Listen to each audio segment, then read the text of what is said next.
Welcome to the Pavo Real Writers Group. Presentation of the book It Happened on the DMZ. Sit back, drink a beer or a soda, and relax while you share with us the deep dive into the new book by Curt Nolan, his memoir of his time on the Korean demilitarized zone in the mid-60s. Imagine opening your mailbox, just sifting past the electric bill and the junk flyers, and you find this single piece of paper. And it has these 4 terrifying words printed right near the top. Approval not required. Oh, man. Yes. Right. I mean, in 1966, for this young kid named Burt Cullen, that piece of mail meant he no longer belonged to himself. He really didn't. His plans, his opinions, his entire future, none of it mattered anymore. He belonged to the United States government. It is just the ultimate abrupt end to civilian agency. I mean, you go to sleep as an individual with free will, and you wake up as an asset of the state. Exactly. Just completely swept up in a machine that is rapidly gearing up for this massive global conflict. Well, welcome to the deep dive. Today we're immersing ourselves in this fascinating narrative document titled On the Border. It's a really incredible source. It really is. Our mission here is to explore the visceral, ground-level reality of Burt's experience as a draftee during the absolute height of the Cold War. Yeah, we're tracking his whole journey. Right, from that life-altering draft notice in Washington, D.C., straight through the grueling physical and psychological fires of training. Which were intense. So intense.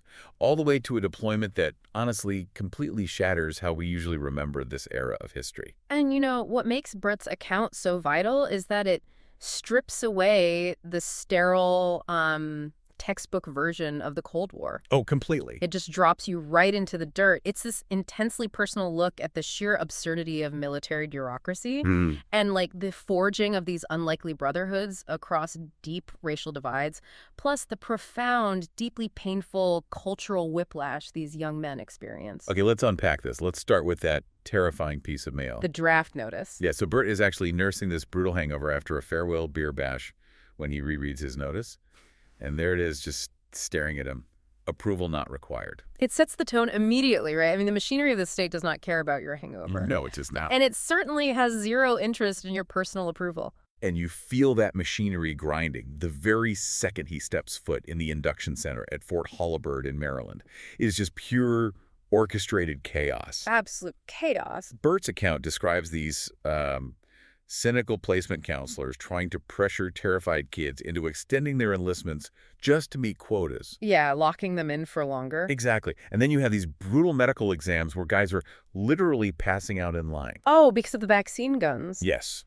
The military is using these loud pneumatic vaccine guns just going hiss-thwack, right down the row of arms. It sounds like a factory line. It basically is. But what really jumps out is who is actually standing in that line.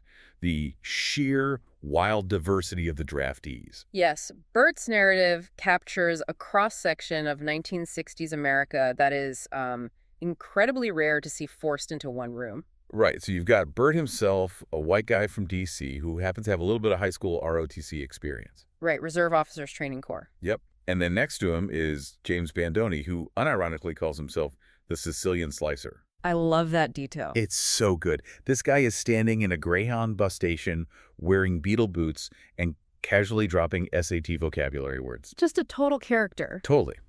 And then there's Hector Meneses, a Latino immigrant. And there's actually this wild moment where another draftee gets arrested by state troopers right there at the induction center. Before they even get in. Yeah. And Hector is the one who calmly explains the Miranda rights to the rest of the group. Wow. Purely because he had just meticulously studied the U.S. Constitution for his citizenship exam. What's fascinating here is how induction functions psychologically. People often use the cliche of a sorting hat for military placement. Right, from Harry Potter. Exactly, but that is fundamentally wrong. A sorting hat categorizes you by your unique individual traits. Induction isn't a sorting process at all. It's a foundry. Oh, I like that. A foundry. Yeah, it is explicitly designed to melt down your civilian identity, your class, your race, your neighborhood background, so you can be poured into a standardized uniform mold. I want to push you on that, though, because you hear about the 1960s military, and it's easy to assume it was just this perfectly unified machine from day one. Right, which it wasn't. No, they were drafting kids straight out of completely different, often deeply segregated worlds. Very segregated. So how do you actually take a kid from a wealthy suburb, an immigrant, and a guy from a tough inner-city neighborhood and make them trust each other in a matter of hours? You do it through shared trauma Wow.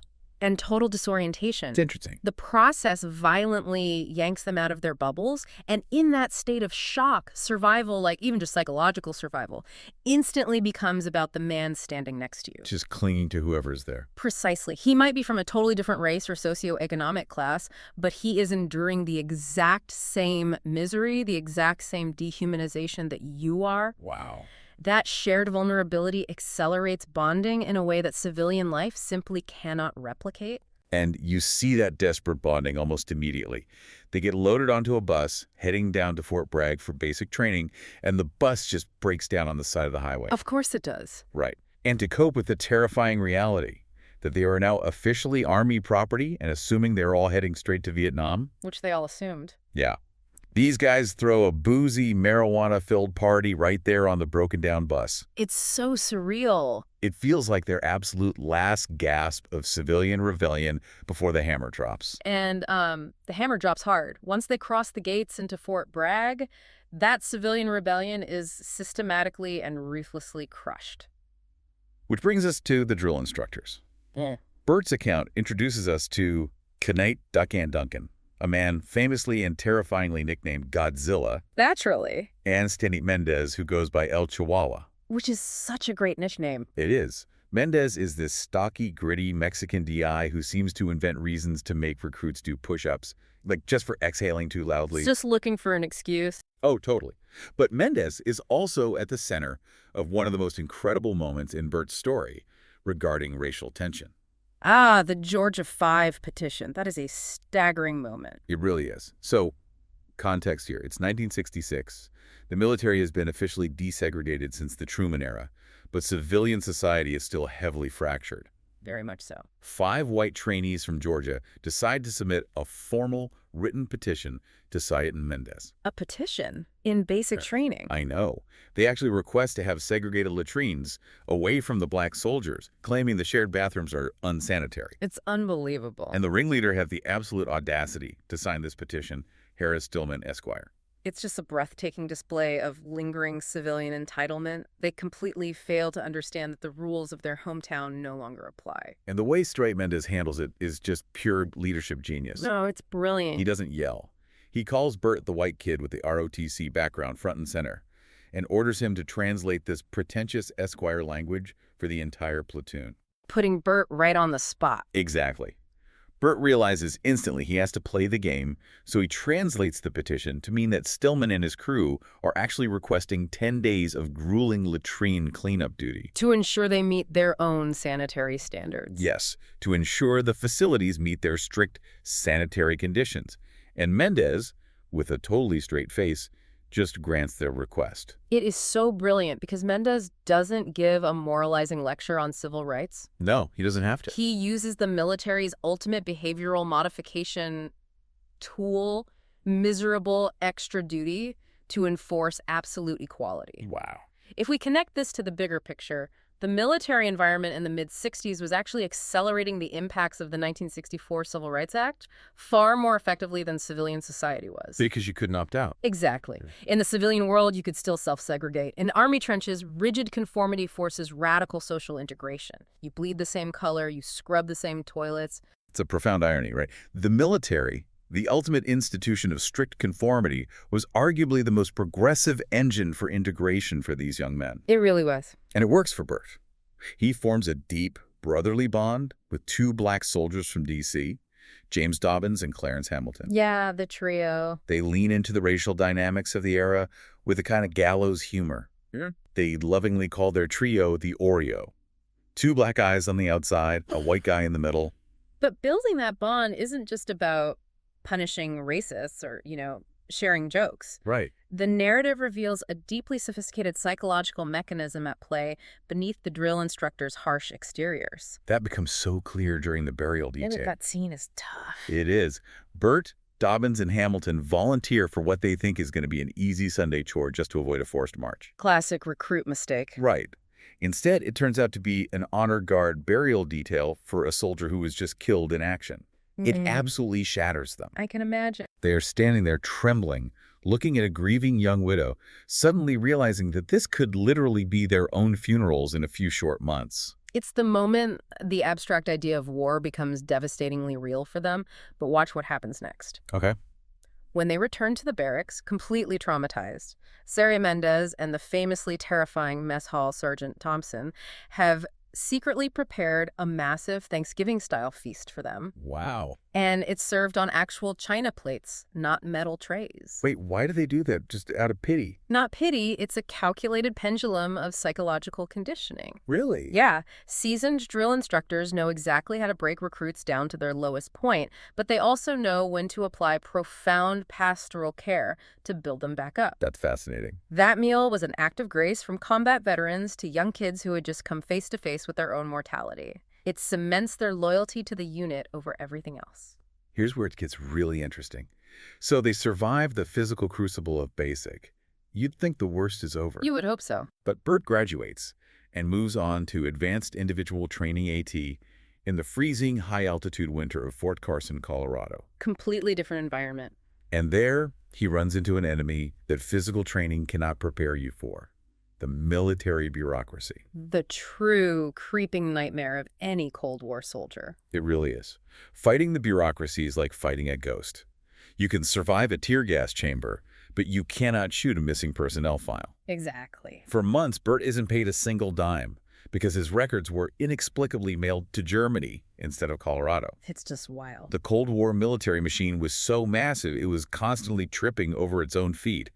He literally survives by running a side hustle. Sewing stripes. Yes. Yeah. Charging other soldiers $2 a pop to physically sew on their new PFC private first-class sleeve stripes. Gotta make a living somehow. Eventually, he is so desperate he bypasses the entire chain of command and marches uninvited into Major General Corcoran's office just to demand a $50 partial pay. Which takes guts. It perfectly highlights the absurdity of the military apparatus. I mean, they trust an 18-year-old with heavy weaponry and hand grenades, but they are entirely incapable of managing his basic administrative paperwork. But the missing paperwork isn't the only thing Burt is hiding at Fort Carson. No, it's not. He is battling some terrifying hidden demons. Burt's journal reveals that he suffers from severe, secret medical blackouts. Right. He actually fudged his initial induction physical just to get into the Army, but now the blackouts are getting worse. And he covers it up. Yeah, to prevent being medically discharged, he hides them. He blames his sudden memory lapses and physical collapses on heavy drinking. Which is wild to think about. It really is. Which makes me step back and ask, if you have a legitimate medical out, why on earth would you go to such extreme lengths to hide it? Just to stay in an army that is actively training to send you to a war zone?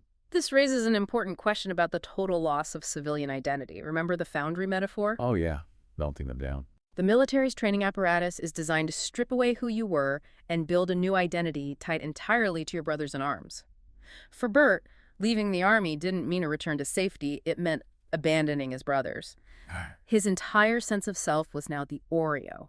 And those blackouts almost destroy that identity. Yeah. During one of his medical episodes, he loses control and aggressively shoves Dobbins, fracturing that sacred bond. That had to be terrifying for him. He has no memory of doing it, but the damage is done. And the way they reconcile is so quietly heartbreaking. How so? Burt doesn't give a big speech. He just leaves actual Oreo cookies on Dobbins and Hamilton's pillows.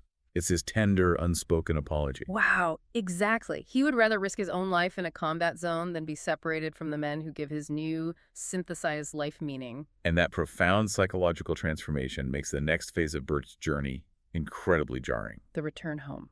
Yeah, we move from this intense, highly insulated military bubble at Fort Carson to Burt taking leave back home in Washington, D.C. before his final deployment. The cultural whiplash of stepping back into the civilian world is intense. It's a fascinating, tragic collision of two completely different American realities. Truly. The disconnect between the soldier and the civilian is as old as war itself, but the Vietnam era possessed a uniquely volatile, deeply painful flavor for everyone involved. You see that collision immediately. Burt encounters fierce anti-war sentiment in his own hometown. Right at the Shake Shack. Yeah, he's at a local Shake Shack just trying to get a burger in his uniform, and a group of peaceniks single him out, screaming at him and calling him a baby killer. It's awful. Then there's this incredibly tense, heartbreaking scene at a hot shop restaurant on Easter Sunday. The Easter Sunday incident is a perfect microcosm of the fractured nation. A family of hippies is sitting nearby, loudly mocking the military, mocking the war, and mocking Bert's uniform. Just right to his face. Yeah. And before Bert can even react, a black veteran who was missing an arm steps in. This part is so powerful. He shames the protesters, quietly but firmly, telling them that his missing arm is nothing compared to the 4 graves of young men he had just visited at Arlington National Cemetery that very morning. It is a moment of immense gravity, and, as we look at this, we really have to recognize the profound, deeply uncomfortable reality these young men navigated. Absolutely. And to be clear to listeners, we aren't taking sides on the protest or the military here. Right, definitely not endorsing either view. We're just reporting what they experienced. Exactly. Just showing the friction. We are looking at a society in deep moral agony. You have protesters deeply convinced the war is a profound failure, clashing directly with draftees like Bert, who had no say in the matter and are simply trying to survive the machinery they were forced into. It's the psychological toll that stands out. Imagine how surreal it must be. Oh, completely surreal. Yeah. You spend months having your body and mind broken down and rebuilt for war, only to come home and find your own country tearing itself apart in the restaurants and on the streets over whether you should even exist in that uniform. If we connect this to the bigger picture, soldiers like Bert bore the brunt of a deeply divided nation. Mm-hmm. They were carrying the immense burden of civilian scorn on one shoulder and the profound, crushing grief of lost friends on the other. And that grief hits Bert directly, localized right in his own neighborhood. The visit to Veronica. Yeah. During his leave, he visits a friend named Veronica and receives a devastating emotional blow. He learns that 2 of his close high school buddies, Jerry and Charlie kids, who were drafted around the exact same time he was, have already been killed in Vietnam. It's just devastating. They are buried at Arlington. It abruptly shatters any illusion of safety he might have been clinging to. Like it could happen to him. Exactly. The abstract concept of the Cold War suddenly becomes a very concrete, localized tragedy. It completely validates the visceral fear he felt during that burial detail back in basic training. Which brings us back to the base and to the final shocking twist in Bert's journey. The orders. Yes. His leave ends. He returns to his unit, and the men finally receive their deployment orders. This is the ultimate culmination of all the training, the bureaucracy, the fear, and instantly the brotherhood is split. The dreaded moment of administrative finality. James Dobbins gets orders for Vietnam. Oh, man. And he is so terrified by the prospect that he actually goes missing from the final formation, and Bert gets orders for Korea. On paper, in 1967, receiving orders for Korea instead of Vietnam felt like winning the geopolitical lottery. Right. Bert thinks he's safe. He assumes he's going to a quiet garrison. A desk job, basically. He flies to Korea, gets on a transport truck, and expects a peaceful, boring deployment. But his ride to Camp Reddick reveals a stark, terrifying reality. It was not peaceful. Not at all. They're driving on rugged dirt roads. The transport trucks are heavily reinforced with steel plates and sandbags. Wow. The lieutenants riding shotgun are literally carrying sawed-off shotguns. Yeah. And then he looks out into the overgrown rice paddies and sees signs everywhere warning of active minefields. He realizes very quickly that he hasn't escaped the war. He's just been sent to a different one. He gets to camp and meets the Katusis, the Korean augmentation to the United States Army troops. Right. And a fellow American soldier named Betts sits him down and explains the brutal reality of the demilitarized zone, the DMZ. The front line. Betts uses the term Joe Chink to describe the enemy forces, a slur that functions as a dark psychological mechanism for these troops, a way to dehumanize the enemy so that the terrifying reality of combat is mentally survivable. A coping mechanism. Exactly. Betts explains that the DMZ is not some peaceful bureaucratic border checkpoint. It is an active, lethal combat zone where soldiers are going out on highly classified night ambushes. Unbelievable. So what does this all mean? Most textbooks wrap up the Korean War neatly in 1953 with the armistice. But this completely shatters that timeline. It is a massive historical blind spot that the general public still misunderstands today. I certainly didn't know about it. Right. We generally think of the Korean War ending in '53.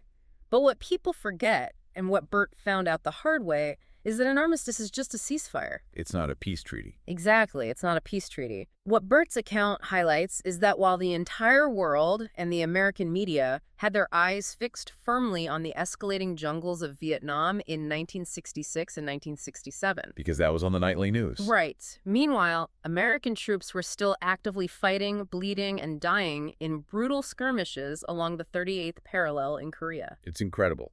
The military trained him for the jungle, he braced himself for Vietnam, thought he was miraculously spared, and was simply dropped into a forgotten classified war on a frozen border.